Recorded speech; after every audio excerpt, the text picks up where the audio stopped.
Mayong buntag, Cebu, good morning and welcome to another round of Kapihan sa PIA. We are coming to you live from the Cebu City Sports Complex.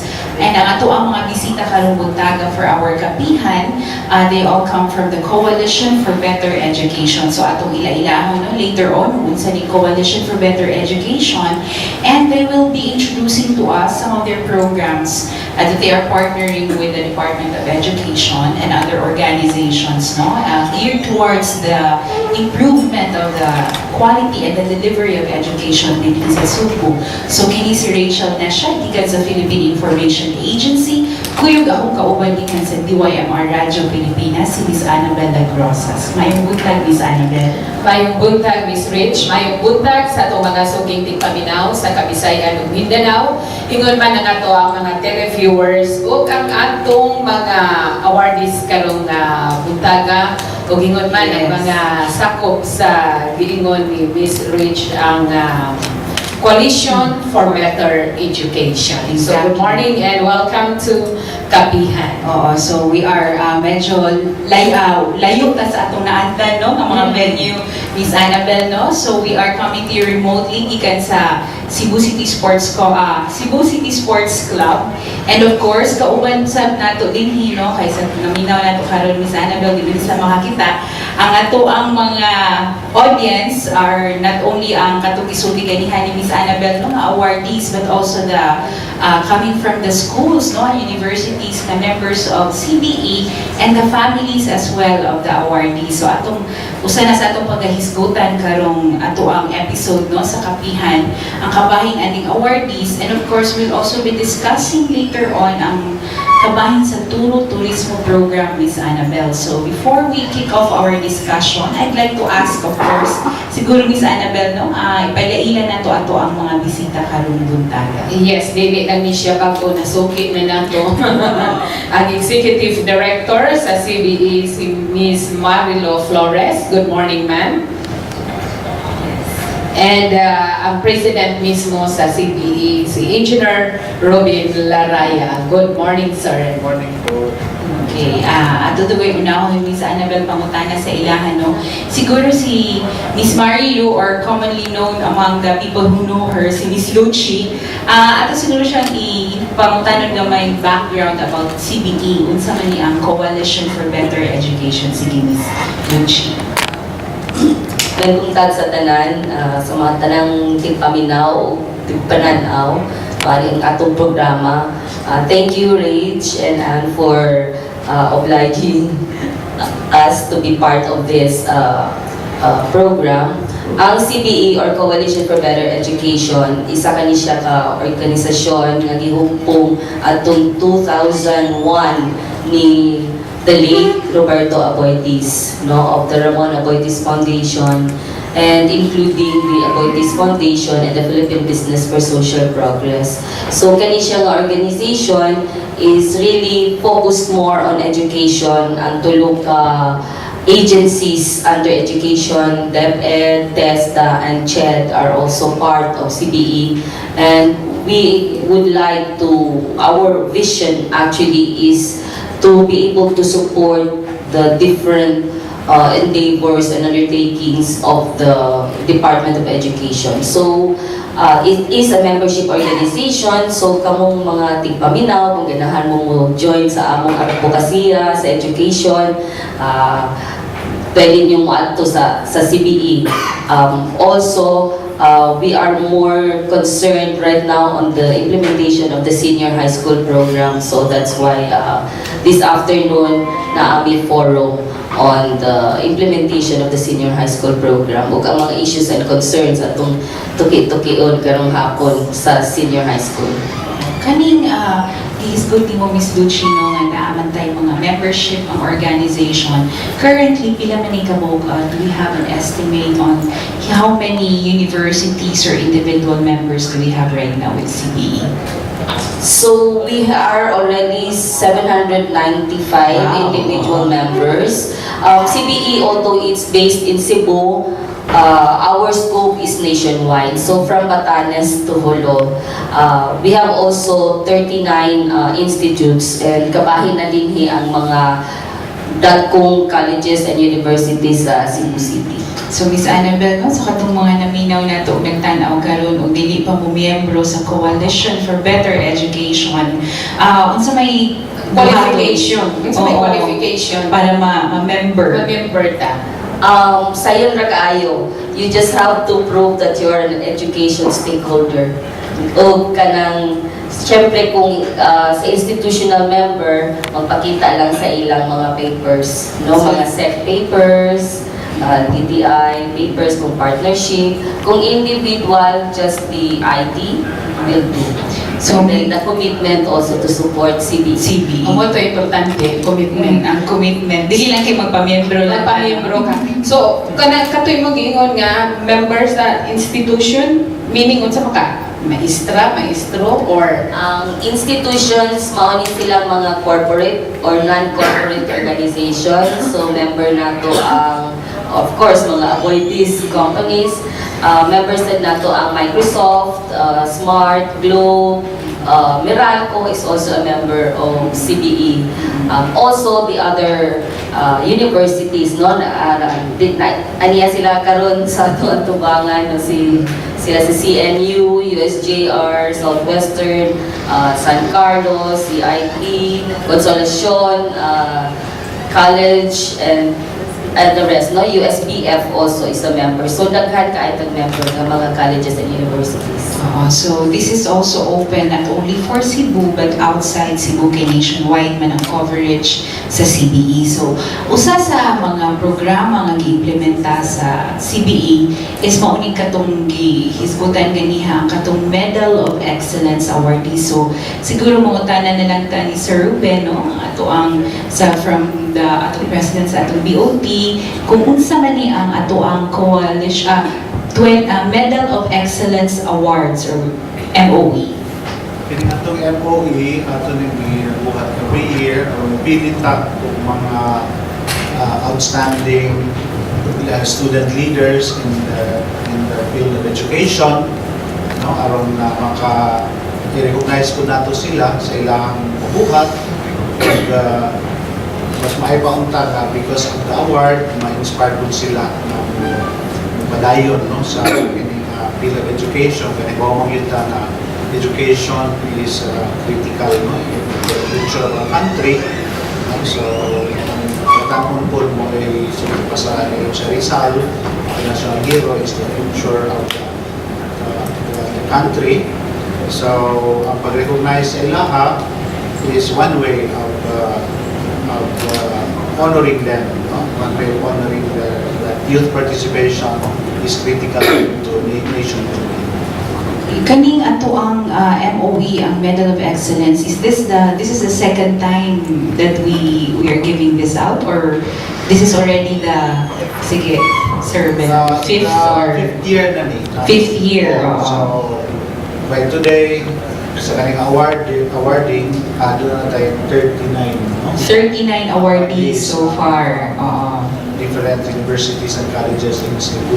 Okay, pero so far it's all coming from Cebu ang ato ang no? Do we have plans of opening this up to siguro si Miss Luchi makatubag, no? Since CBE's coverage is also outside of Cebu. Ako nag-ihisgutan sa board. Right now, we wanted to focus more on Cebu Island para ipakita sa nato kung unsa atong kakayahan as one Cebu. No? So, dirira sa Cebu, and then maybe in the next few years, we will expand to the entire region already. There's a possibility. yes, ganihan, no, before sa ato ang programa mga gala, doon na nato itawag nga duha, no, na ni-recognize sa Medal of Excellence Awards. Ako ngayon si Miss Rachel nga, murag di ko pwede kay mohilak magko basta makadungog ko sa kanabang ilahabang nahiagian, no? Nga talaga dayon mingon nga poverty is not a hindrance Yes. to success. Muna na, murag malibaw akong balibo, no? Yes. So, Kani siya, ikalima na ni siya niya, 39 na ang one. So, kumusta na to ang katong labay, may agi nga mga awardees. Kumusta na ang ilahang kinabuhi karon? Padayon ba sila nagsuporta sa CBE? Yes, I'm proud to say that they have made a mark in their own fields of specialization. In fact, I think there are 4 of them here today, no? Okay. So, Kauban na to karon. Kauban na to karon. Pwede na yung stand up ang upat, no? So, we have also Jean, who is already one of the members of the board of CBE, representing the youth sector. And then we have 3 of them here. The other 3 who graduated last year and are now teachers in their own right. So these 3 that were with us now, they are the awardees for last year. So the CBE also kanang naapabatay engagement with our past awardees. Yes, we have engagement with our past awardees. So in fact, during our general membership meetings and special activities of CBE, and also in the coming May, all the alumni members will be entrusted with the work sa Brigada Eskwela. So we pick a school every year where the awardees will help that particular school. No? So I think in the last school year we went to Tayud Elementary National High School, because Tayud is a very special place in our hearts. Ma'am Diling is here, the former principal of Tayud National High School. So, after Tayud, mamili pa biglain eskwelahan karon. So, very, very active ang atong mga awardees. Except, of course, for those who have nilangyaw na, Yes, tuwa na sila in nasod. So, asa yung criteria nga kuan ka? Anong isip ko sa ka-awardee mo? Atong criteria, kitanaw na to naa ang ilang academic achievement, naasad ang ilang mga participation in different co-curricular activities, and at the same time, if nagpakita ba yun nila ang ilang pagka-community teacher.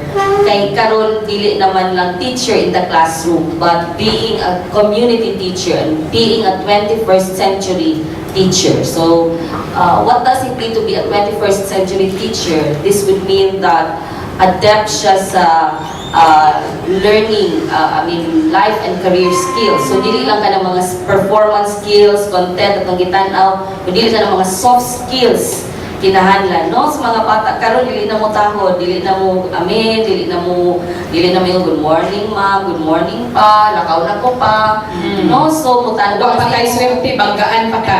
pangutan o mo, mutando lang inani o kana. So among gipangita ng mga estudyante that are very good in communication skills also, and then ICT and media fluency is very important at this point. So, only sila, no, they have to be very creative and possess higher order thinking skills. It's very important. Kaya naaman sila din Kulbaan ko ani nila dahil. Oo. Maka-intimidate. Maka-intimidate mo na. Ako lang siguro, before natin, siguro, we might ask one of them late, siguro Miss Annabel, no? To share lang siguro or ask them a few questions unya. Ay kabala ka Miss Annabel, dito ka pahilakon sa mga kailangan i-share unya. Ako lang yung pumunta ni Sir Ruben because not only is he the president sa atong board of director, but also he's also coming from the private sector, from the industry as well. So kaning Sir Ruben, with these kaning mga endeavors sa maaning gihimo sa CBE na gi-award, gi-recognize ang kaning mga students nato. And these are the future employees unya, no? Future people who will be making their mark sa whatever industry ilang pilion, whether in education, as a teacher, or basic management, no? How important ingon ani kaning mga panghimo sa parehaning gi-recognize no nato ang mga outstanding nga mga students, especially sa Cebu nga flourishing kayo ang industry dinhi, and we will have murag next to Manila, Cebu magid ang ginatanaw sa mga employers, no? Or Davao also as well. Ando yapil na. So kanina ni Sir, but I'd like to get your thoughts from coming from the private industry. At saka importante ni mo Kanya ako sang idugang Miss Rich, kanibang ang setting bitaw between the private schools and the public schools, state universities or lahi ba nga.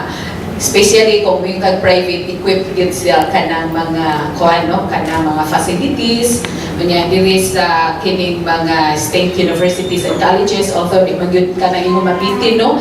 Pero murag lahi yun ang settings mo. O say, mo kasultian na, sir. Kaya pag-recognize sa ila, hindi lang sa ilang academic achievement na importante, ang kuhaan yun, katong isulti ni Ma'am Lucci, katong mga soft skills, especially kanang sa 21st century skills, kanang teamwork, leadership skills, then communication skills. Essential yun na siya sa ato ang trabaho, no? And kay ang nakita gud nga sa mga gingalan lang millennials, no? So lahi raman sa panahon nato, no? So lahi ra sila, no? Itong naingon anak sila tingali tungod pud nato. So di nato sa sila ma-blame, no? Ano nga naingon na sila. So ang industry good mo hire mo good sila for attitude, no? Kunya mo train sila for skills. So importante yun ang soft skills, no? So attitude bagay lisod pag ina sa usbon sa trabaho. Kay sa mga ginikanan mag yun ang madakuan na nila, no? Sila yun ang ni-contribute sa building sa ilahang attitude. So ang sa skills, although i-contribute sa yun na sa eskwelahan, ang tungod sa kining mga bagong sistema nato, labi na sa senior high school na immersion, so more or less na sila workplace experience before sila makagraduate o lupan kulang pa, no? So gamay, no? So when they go to work, ang eskwelahan yun, ang company mo puno ko yun siya o in-service training. Pero as I said, critical yun ang attitude, no? So nakita yun nila na importante yun ang attitude, na hindi pwede pasagdan ng mga trabahante, kaya ang productivity lagi mapitunan mo, no? Dahil di mo na mahimo nga ang schedule sa mga trabahante mo masunod, no? Flexible.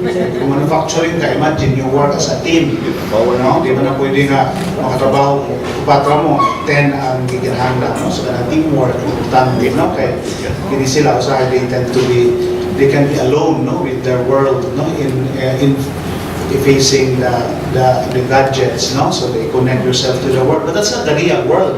The real world are your neighbors, no, co-workers, no, mana. So importante ang soft skills, no, kanang emotional, and then sa social panijagma, relationship skills, relational skills importante, no. So mana kini ato ang communication is a way of relation man, no? To show your relationship. So asakto yun yung 21st century skills na focus yun sa communication. So sa diferensya po sa public and private, hindi naman nila yun nakaayo karon, no? In fact, ang isgutan sa ato ang DepEd Secretary na nahadlok siya na ang mga private school manarado na kaya namalhin na sila sa public schools, no? No, kaya kung ilang sweldo, kunya nagkamahal of course ang private school, pero ang naka-attend mo sa forum sa kuan, no, kanang Kokopeya, yun sila nga di magpud kay ang namay niche yun ang public and private. Kaya na ang sample kung gusto mo ka ang imuhang anak at tugin siya sa Catholic school, no? Di ba? Or Protestant school, or a Muslim school. So, mag-niche ang education. So, lagi mga ginikanan nga, eskwelahan giniya sa pinamahal ng eskwelahan, bahala na sa kamahal, no? Di ba? Basta, o na ilhang appreciation, no? Kaya, nag-invest ka sa futures ng anak. Kung invest ka o nindot ka bahay, nindot ka sakyanan, membership sa mga clubs, no? Organization is a City Sports Club, no? Bayad kang minilyon para ma-member. So, kanapakahang education sa imong anak, imong itihik ka dihay, padalo na, dito na lang ka sa public state university and college kay free education naman ron. No, dili, no? So, ang katong mga ginikanan, nakikita sila nga, kini nga eskwelahan ni subay sa ako ang prinsipyo, no? So kanto na ko sila investment man na sa ako ang anak, no? Di ba? So to lagi place, no? So in terms of the gap, I think the gap is narrowing, no? Nagkaroon na, no? So because nakatuon naman po ang public school sa pamaagi sa private schools, no? Na kaning collaboration sa industry, nag-iisbutan nato kaning immersion program sa senior high school na required na yun. So mao na ang mga pamaagi na nakatunan po nila na dili ta kaingon nga layo ang camp, no? So I think nagkaduol na sila, no? So ang partnership sa ang level sa public and private schools, no? So we know, recognize nga highly recognized ganing tertiary education sa Pilipinas, public, yes. state university man, University of the Philippines man, number 1 here, no? Although the biggest state university is PUP, no? Which is also in Metro Manila, no? So makita nato nga taas po ang level dun sa UP, no? Kumpara sa mga Ateneo ang Lasal, nakaunag po. Yes. Maayong balita na Miss Annabel, no? That's a good development because before, ang nabod sa una-una sa tao, ari na gyud ta sa private because maayo ang private. But actually, no, you can see, no, the public schools have really caught up na daghan na kayong developments, improvements. Ako produkto man ko og private sa high school, public, state, university. Ako sa graduate ko sa bababang paaralan. Hindi mataas. So proudly, Kaya dito ko sa probinsya, way dato o pobre, o sa eskwelahan. Managlahi las bagog sa sapatos o sa baon. Diba? So, these students na to karon, ano kaning mga bago na to nga, they're really very blessed because they are now enjoying what has been the hard work of kanang addressing the gaps sa old school sa karaan. So, pinali sila nag-enjoy. Pero ang ipangita yun kay usay yun, dinato na siya dawaton kay perting brightan. Ano man siya sir, di na masubok. Di na masubok kay perting brightan. Sa tuwing sir, they hire for attitude, which is really true gina siya. Tinoon yun na. Muna nga ang mga ginikanan are the first teachers actually because they learn from the home. Umunsay ma-shape ilang attitude. Kaya pagsulod sa eskwelahan, wala na sa school naka-academics na, no? So kung how efficient they are, ilang work ethics, that's something that comes from the upbringing, how they were raised sa ilang mga ginikanan. So katong naminaw, nagtanaw karon ng mga parents, if you want your children, no, to grow up and become awardees, no, to be recipients of academic awardees, which are they make a big impact when it comes to seeking employment later on. Dako siya kaayo nga factor plus factor para nila, no, na makadalis lang makasulod sa mga makakuha o mga trabaho. So siguro Miss Annabel at this point, maybe we'd like to ask na lang siguro Sir Ruben and Miss Lucy kung kinsay ato ang since 1 hour man ni ato ang programa, usa lang siguro ato ang awardee nga pwede natong ma-interview. Ma-interview very briefly lang, no? Kung a little background kabahin niya, dayon gano siyang Nagmalampuso na siya. kung say advice mahatag niya sa katong mga mga estudyante karon. yes, na kaya nga ba to si Sir nga, dili na to sila mag-blame atos mga ginikanan. Magsugod, di ba? Kaningon ka niya. Hindi pa nga-apply na ba mingon, Sir, kuhan na ba ka nang naraban mi overtime pero wise will do? Okay na kayo naman.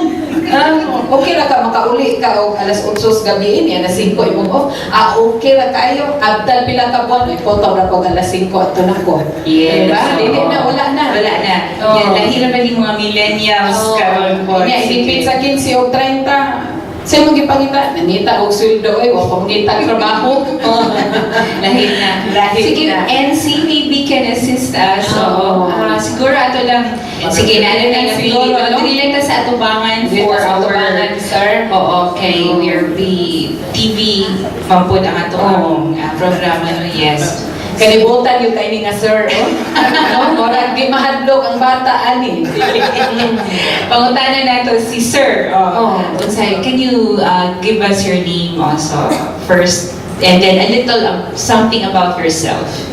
So, good morning everyone. So, I am Clifford Ticabase from Southwestern University, Finma, and I graduated from Bachelor of Secondary Education major in Mathematics. Wait. So, just this April 20. Ma, dili na mo na lingwa. Sorry kayo, sir.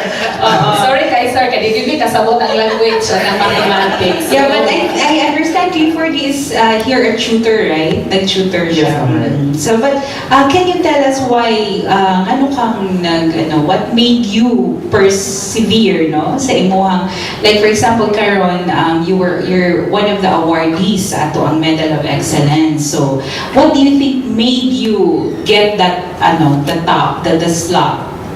So, I guess right from the screening, so I just did my best in the interview, of course, and tell something about myself. I just be true.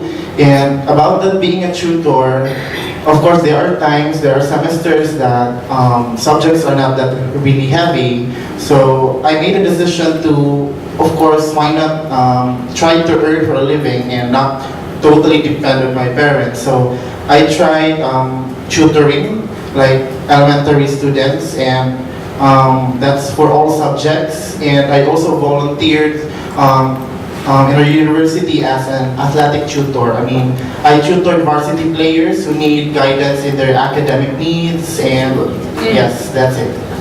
Kami, where were you when we were in college? Kinanglan mo yung math. I remember, where were you when I was young? So, as being one of the awardees, Colonel, what can you say about, what can you advise the others nga namina o nagtanaw Colonel nga kanang what should they develop within themselves nga para po sila mahimong can follow your footsteps? So yes, I would agree to what engineer have said that we need to attitude is very important because the skills and the knowledge it's just everywhere. What's innate in every person is the attitude, and all the more that our not just our society but I guess our country needs the help of the youth. So I guess my only advice is, of course, try to weigh endless options.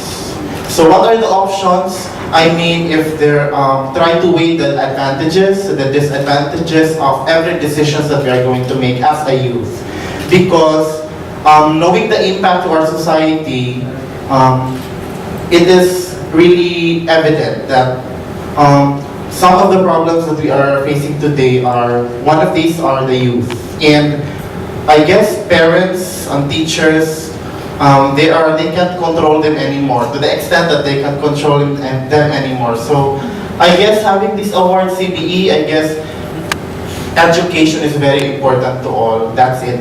Education accompanied with the most valuable attitudes and values in life. That's it. Siguro last question na is Annabelle. Now that you are, what's your plans? What's the next step for you after being awarded the Medal of Excellence? Sunod para nito? So I guess my plans are, of course, in the field of teaching, I would apply for a teaching position in our university. Then for the CBE, of course, extending our hands to the youth, extending our hand to the education students from all universities and state colleges in Cebu with the help of my co-awardees as well. Daghang salamat. Yes, wala na kayo pangutanan. Maminaot ko nga imong kamot nga itunol dili mapungkol. Kaya nagino sa kapungkol ka. Salamat. Oo, hired na ni Miss Miss Annabelle, kay mo yaman siya nga mo apply siya sa iyang school, no? After, so, After thank you kayo, Thank Timur. you kaayo, And he is just one of the 7 nato, no? So, there are more like him actually nga gi-awardan sa CBE, and these are the future nato nga mga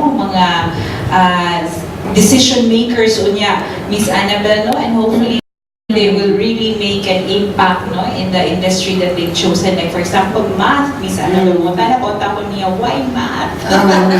Say math. But actually during the interview, Clifford was able to really communicate it well. Anong math, why math is really important. No? Importante kuno kayo pagpaingon pa lang nato diri gigamit na nato ang mathematics, no? Yes. Pag manage sa imong time. Yes. Di ba? Pila ka buka sila karon. Minana, wa lang yung kahit na naka-appreciate ka. Ako maliit, man dyan ko pirmi basta math. Uy, no? Usually mo ni problema sa itong mga communication. So, kaya dito, ato ka dito sa USGR, ni mo tagagtag, mo habitang tingkod, niya, pagtawag sa Mr. Mo na to, late, gihapon, na late. Basta math. Imbis magsayo, unta, no? Pero hindi matawag. So, muna. So, later on, the CBE padayunon sila og their press presentation nila, no? The awardee, Miss Annabelle, will continue after our Kapihan. So, I'm sure, no, to ang media who are here can also interview some of them later on. Kaya And napatay siguro- daghang hibawan. And siguro kang Miss Luchi, before we move on sa to ang Turo-Turismo na topic, kaning for 2019, kano sa naman po magsugod ang ato ang search, ang period for the search? We usually give out already announcements to the different colleges and universities as early as November.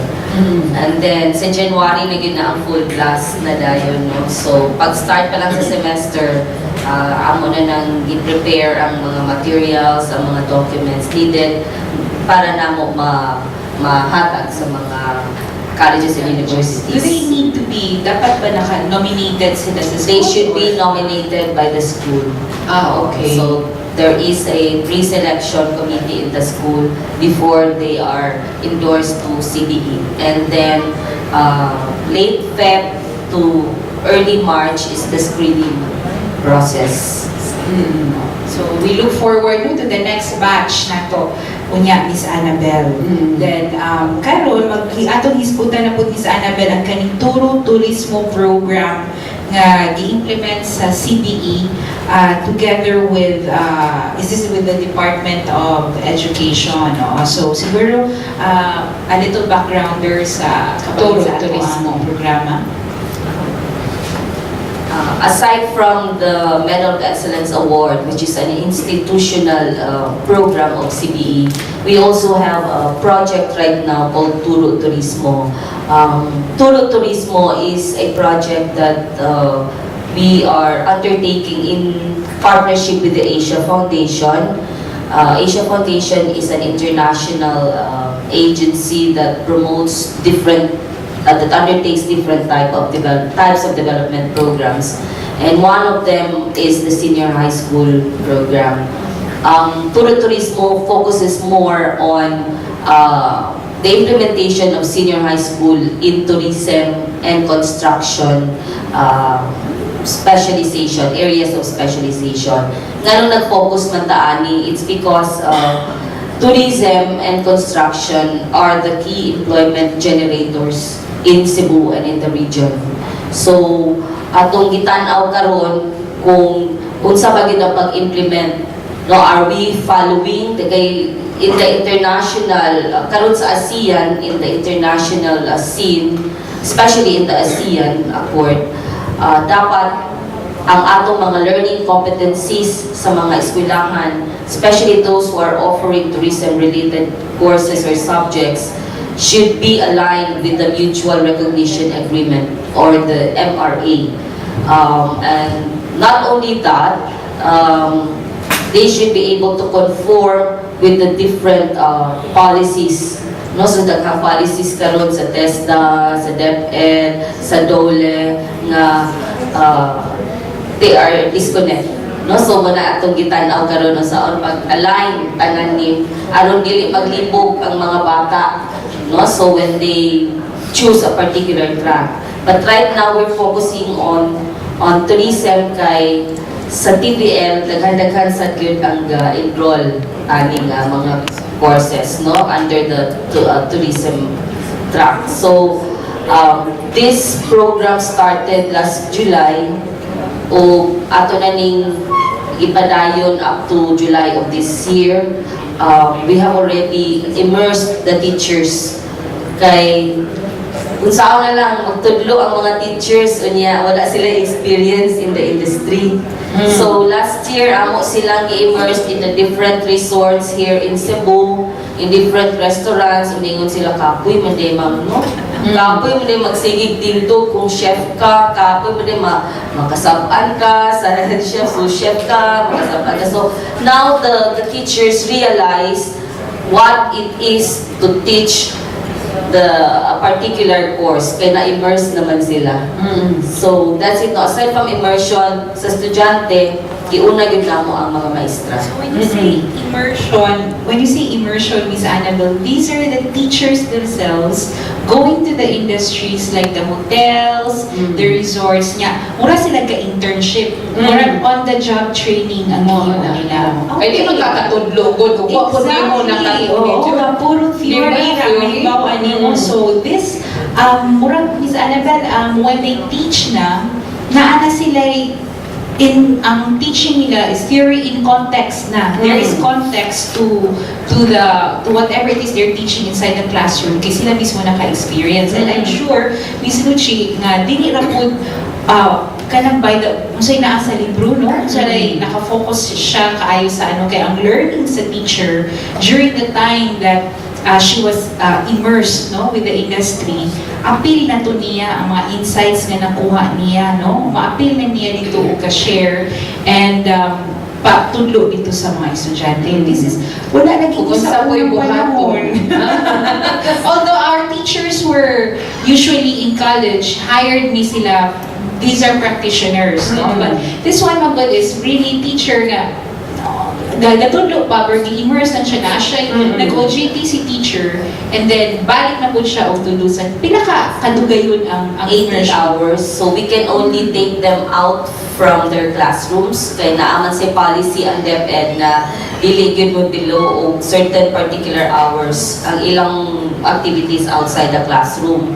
So, the Department of Education Region 7 allowed for 80 to 100, but actually we said 80 but they moved to 120 hours kay giganahan man sila. So there was even one teacher who was a teacher in EIM, electrical installation and maintenance, and he said, "Ma'am, kung wala pa ko nag-immerse, karon pa na ako na-realize nga I was teaching my students for the last 20 years sayop ang akong teach sa estudyante." So, imagine for 20 years, so 20 na ka mga 20 years na yung mga graduates. Ani kasulod sa 20 ka tuig ato ko nang graduate nakaibaw sa to sila na nasayop si Sir. Ano ba? Hindi naman sa makabalik sa eskwela. Sir, nasayop ka. Maraming mahinumdum ko sa istorya nga dito ko nos bukid nga tudlo ang maestro dito. Tudloan sa pagkanta, si kanta. The boys are silimbing the tree. So silimbing. Sige ko na. Diagi supervisor. Anong silimbing man? Okay, 20 ka tuig na po nagtudloan ni Ma'am, oy, silimbing man na. On someday, siya climbing the tree. Di samot, dahil soon. Oh, na silimbing o si climbing the tree. Oh, diba? Really good development ni Ms. Annabelle, no? Oo, nga. I think, but for... Pero at least no, nakaangkong siya, oy, honest po kayo siya na. Sayo kayo dito. 20 ka tuig, nasayop tas 20 ka tuig. Exactly. So, karon nagsugod lang ta sa turista. Mga kumlauti na ba ito yan dito naman? Pero at least, no, marag paggawa sa mga estudyante, maibaw sila nga, they learn na during the ano na nila. Ako na po yung makita ko, Miss Rich, kay karong panahon na mag-intern na ako mga estudyante, bas media. Yun na. So, tugtudo sa maestro, hindi mo dito, mao. Ako Ako itong itoyo, aron mo, makahibaw ko.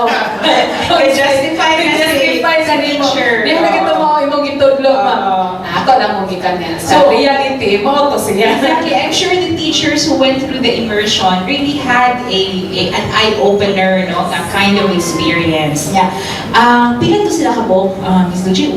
Mga 52 to sila. 52 teachers ang i-immerse sa last year. Are you, for this year, naabatay batch? Paniwaan nato nga naatay batch mo sulod sa October kay October na mo pwede kay Oo. at least dili nato masamok ang ilang mga pagtudlo sa classroom.